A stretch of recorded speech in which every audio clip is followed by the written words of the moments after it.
जाति और धर्म के अलावा क्या मसला होना चाहिए, इसको लेकर लगातार जनज्वार एक प्रयास में है, कोशिश में है कि हम उन मसलों को जानें और लोगों तक, देश तक पहुंचाएं।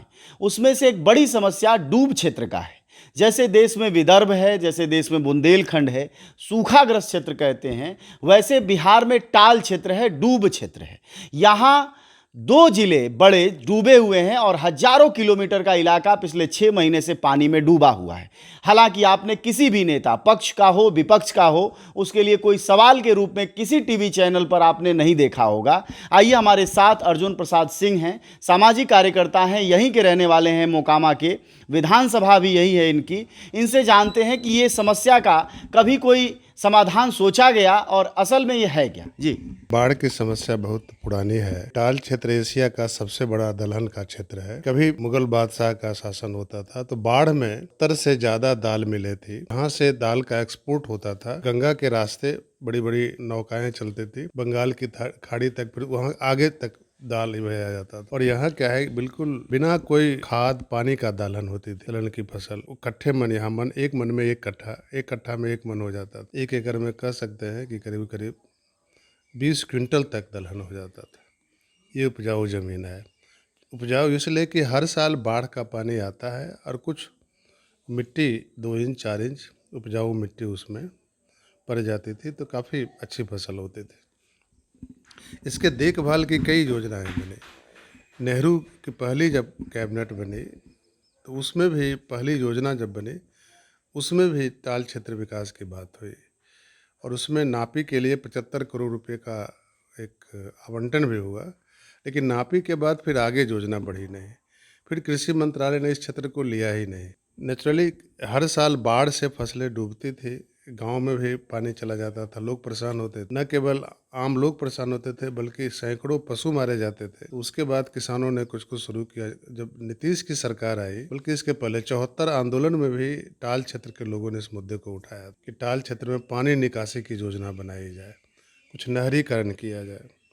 और बहुत पहले जब प्लानिंग हुई थी इसको 2 फसला बनाया जाए, वो भी किया जाए, ये प्रस्ताव रखा गया। और हम लोगों ने भी एक टाल विकास संघर्ष समिति बनाई थी। नीतीश जी पहली बार मेरे पास आए थे बाढ़ में, उस सभा में भी उन्होंने वादा किया था कि हम इस क्षेत्र का विकास करेंगे, अगर जीत के जाएंगे। वो जीते, कृषि मंत्री भी बने। हम लोग उनके पास शिकायत भी रखी, लेकिन कोई कार्रवाई नहीं हुई।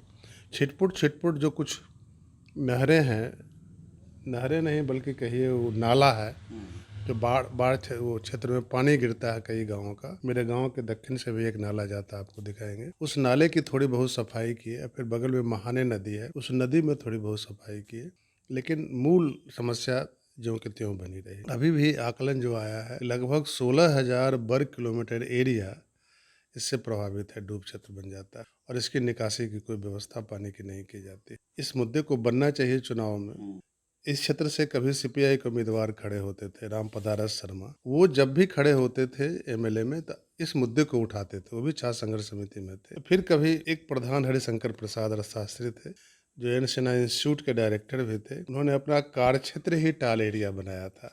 बढ़िया में उनके कुछ दोस्त थे जिनका अच्छी जमीन थी, किसी का 200 400 500 एकड़ वाले रकबा वाले भी किसान थे बढ़िया के। उन्हीं के यहाँ वो अड्डा बनाते थे और टाल क्षेत्र घूमते थे और इसके विकास की छोटी छोटी योजनाएं बनाते थे, सरकार को एडवाइस भी देते थे, लेकिन सरकार कोई कार्रवाई नहीं करती थी। सारे एंशियंट टाइप बातें हैं ना, जो पुराने दिनों की बातें हैं, तो क्या नई राजनीति में या नए चुनावी मुद्दों में इसको जगह नहीं मिलती? हाँ, नई राजनीति में जब हम लोगों ने शुरू किया था 70 के दशक में, इस इलाके में 73 में हम लोगों ने काम शुरू किया था, तो इस मुद्दे को नए सिरे से उठाने की कोशिश हुई। संजोग से यहाँ एक अच्छे इंजीनियर थे जो तटबंधों पर काफ़ी काम किए थे, दिनेश कुमार मिश्रा। उनकी बहुत सारी राइटिंग है, बुक भी है। उन्होंने कहा कि तटबंधें जितनी लंबाई बढ़ाती गई, बाढ़ क्षेत्र की लंबाई भी बढ़ती गई। उनका अपना विज्ञान है, उसमें सही भी है। तो उसके बाद हम लोगों ने नीतीश से शिकायत की, कृषि मंत्री बने तब भी शिकायत की। खुद हम लोग एक धरना भी आयोजित किए थे पटना डाक बंगला, जो सबसे प्राइम जगह है। 13 दिन का लगातार जत्थेवार धरना दिए और गाँव से लोग जाते थे, शाम में चले आते थे। और उसके बाद सिंचाई मंत्री लालू जी के ज़माने में 90 में लालू आए तो जगतानंद सिंह थे। तो 13वें दिन उनसे अपॉइंटमेंट बना तो हम लोग उनसे मिलने गए। उनसे भी हमने कहा, दो प्रस्ताव था। एक था कि टाल क्षेत्र को नहरीकरण किया जाए, इस तरह का बांध बनाया जाए ताकि डूब क्षेत्र नहीं बने और नदी समुद्र में चल जाए। हम लोग चीन का उदाहरण देते थे, हांगो जैसे नदी। ये सारी बातें जो हुई, ये सारे प्रक्रिया में अब जबकि चुनाव है यहाँ पर, और जब फील्ड में आप हम जाते हैं तो लगता नहीं कि ये भी कोई मुद्दा है। लोग लगभग निरीह प्राणी की तरह बोलते हैं कि गंगा मैया ने दे दिया है। तो यह मतलब चुनाव में यह मसला क्यों नहीं बनता? देखिए, इस क्षेत्र में दुर्भाग्य है पूरे बिहार का कि कोई किसान आंदोलन नहीं है, न कोई बीकेयू जैसा पंजाब हरियाणा में बीकेयू है। हम लोगों ने एक बीकेयू बनाया था, बिहार किसान यूनियन, लेकिन 1 साल के अंदर वो डिफंक्ट हो गया। उसकी 60 सभाएं गांव-गांव में हुई थी, 200 400 500 लोग जुड़ते थे। एक रैली भी निकाली गई थी 94 के बाद, 96 97 में। लेकिन अल्टीमेटली जिस पॉलिटिकल ग्रुप के साथ हम लोग काम कर रहे थे, उनको ही लगा कि किसानों को संगठित करना ठीक नहीं है, ये मध्य वर्ग है, हमको ज़्यादा से ज़्यादा ताकत गरीबों में भूमिहीनों में लगाना चाहिए। वो ऐसे ही डिफंक्ट हो गया, बात खत्म हो गई। अब बाकी किसी ग्रुप का जो हाल है, बहुत सारे क्रांतिकारी ग्रुप भी हैं, सीपीआई सीपीएम भी है, या समाजवादी दल ढेर सारे बन गए हैं। इनका तो एजेंडा ही नहीं है बाढ़ क्षेत्र या किसानों की कोई समस्या को हल करना, जमीन मजदूरी या और बटाई का सवाल, ये भी नहीं बनता है, कोई सवाल ही नहीं बनता है। जमीन की रक्षा का सवाल, बटेदारों को हक का सवाल, न्यूनतम मजदूरी का सवाल, या बाढ़ क्षेत्र या फसल की सुरक्षा का सवाल, ये सब सवाल कभी बनता ही नहीं। जबकि चुनाव में तो ये बड़े मुद्दे होने चाहिए, बटाईदारी हो या फिर किसानी हो या फिर बाढ़ का ही मसला हो, और बिहार आधा से अधिक हिस्सा बाढ़ से लगातार प्रभावित रहता है। और आधा हिस्सा में सुखाड़ भी होता रहता है। ये दोनों एजेंडा परमानेंट है बिहार के लिए, हर चुनाव का मुद्दा बनना चाहिए।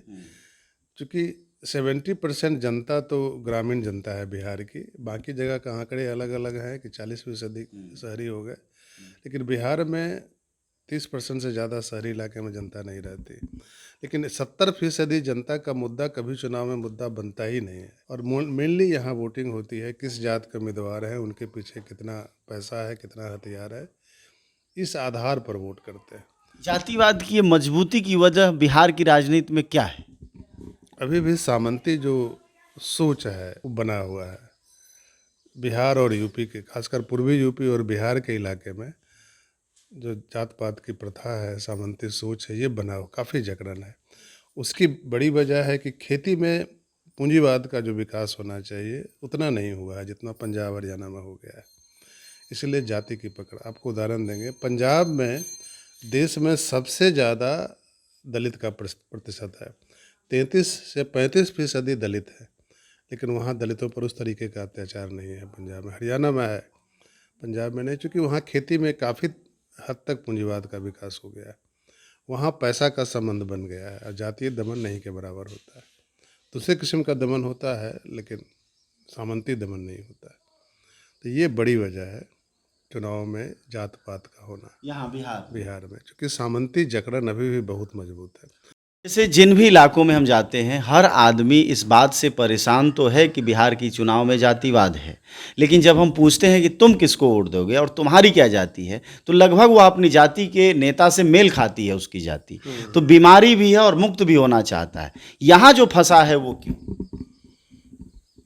यहाँ मुक्ति का जो दर्शन है उस पर कम से कम काम हुआ है। हमारे इलाका में देखिए, हम 5 साल काम किए थे, उसके अलावा किसी कम्युनिस्ट पार्टी ने इस इलाके में काम नहीं किया। एक बार लिबरेशन, सीपीआई लिबरेशन अपना उम्मीदवार खड़ा कर दिया बाढ़ से, लेकिन जनता में कभी जाने की कोई योजना उसकी नहीं हुई। तो मुक्ति की चेतना तो अगर नहीं, मतलब जाति से जो लगाव है उसमें काम होता होगा ना उसका, इसलिए अपनी जाति के साथ खड़ा है। हाँ, उसमें जैसे देखिए लालू जी आए 90 में, उसके बाद बड़ी संख्या में वो ठेकेदार बने यादव जाति से, बगल में ही गांव है, ठेकेदार बने। दूसरा क्या है कि दूसरा फैक्टर है, खेती बर्बाद हुई तो बड़ी संख्या में हमारे ही गांव के जो लोग थे, सबके पास ज़मीन है, खुद खेती छोड़ करके बगल के गांव, यादव का गांव है, उनको मनी बटाई पर दे दिए खेती। तो लालू के ज़माने में एक खास जाति की आर्थिक और सत्ता से पकड़ भी बढ़ी उनकी। तो ये देखते हैं कि अगर हमारी जाति का एमएलए बनता है तो हमको ज़्यादा ठेका मिलेगा, काम तो बहुत हो रहा पंचायत में। मतलब लालू यादव का वह समय था जो मतलब यादवों के जब मतलब बेहतरी हुई तो दूसरी जाति को भी लगा कि हमारी जाति का उम्मीदवार होगा। जैसे अभी हमारा मुखिया बैकवर्ड है, वो कहार जाति के हैं। तो हमारे गांव के कहार टोली के लोग हैं, उनसे संपर्क में हैं, सारी योजनाएं अपने मोहल्ले में ले आने की कोशिश करते हैं और दे भी रहा है। तो ये तो मुखिया तक दिख जाता है। एमएलए को काफ़ी फंड मिलता है, मुखिया को तो 5 साल में 5 करोड़ मिलता है, एमएलए को 25 करोड़ मिलता है 5 साल में। तो 25 करोड़ में कम से कम 50-60 उनके एजेंट तो बन ही जाते हैं अपनी जाति के, और ज़्यादातर फंड अपनी जाति के लोगों को देता है। ये एक आर्थिक संबंध भी बन जाता है मतलब जनप्रतिनिधि। जातिवाद को बनाए रखने में आर्थिक संबंध महत्वपूर्ण है। सामाजिक भी है, सामाजिक जो ताना बाना है जाति का, जिसको कहते हैं सामंतवाद का सामाजिक आधार, वो भी मजबूत है, लेकिन अभी आर्थिक आधार भी मजबूत हुआ है। शायद इसीलिए लाख आधुनिकता के बावजूद कम नहीं हो रहा है, वो बढ़ता ही जा रहा है। हाँ, बढ़ता ही जा रहा है। अब ठीक है, उस किस्म का नहीं है जो सामंती काल में होता था। उस तरह की हिम्मत नहीं कि कोई किसी जाति का सामंत या गांव का जमींदार वो किसी गरीब को घर पर बुलाए और पीट दे या पाया में बांध दे, वो आज स्थिति नहीं है। हमारे ही गांव के मुसर टोली के लोग बहुत गरीब थे और सारे लोग बंधुआ थे। गांव का जो सबसे धनी आदमी था, एक बार मुसरी उस बच्चे को जा करके अपने नारियल के पेड़ में बांध के पीट रहा था। हम लोग नया नया संगठन बनाए थे, 2 आदमी गए और छुड़ा के ले आए थे। अभी स्थिति नहीं है। अभी एक उनका बेटा भी मुसर टोली में जाके दारू पीता है, क्योंकि दारू वही मिलता है, साथ में खेलता है, गाली गलौज मारपीट भी करता है। ये स्थिति बदली है, उस तरह का दमन नहीं है, लेकिन जातीय समीकरण तो है मजबूत।